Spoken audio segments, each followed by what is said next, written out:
Relative pronoun that, which, who, what etc সহযোগে গঠিত বাক্যে অ্যান্টাসিডেন্ট মানে যার পরিবর্তে রিলেটিভ প্রোনাউন বসে সে অনুযায়ী ভার্ব সিঙ্গুলার বা প্লুরাল হয়।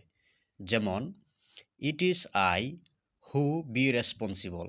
এখানে হু রিলেটিভ প্রোনাউন, ইহার পূর্বে রয়েছে আই, অতএব আই সাবজেক্ট অনুযায়ী বি ভার্ব হবে।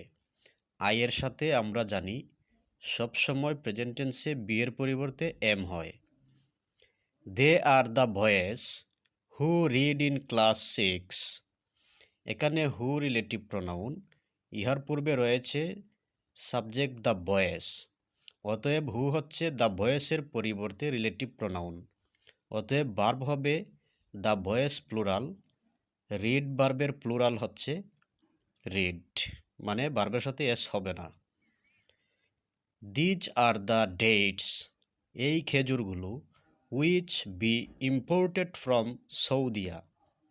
এখানে উইচ হচ্ছে রিলেটিভ প্রোনাউন, দ্য ডেটস এর পরিবর্তে ব্যবহৃত হয়েছে, অতএব ইহা হচ্ছে প্লুরাল। এখানে বি ভার্বের প্লুরাল হবে প্রেজেন্ট টেন্সে আর। Thank you everybody.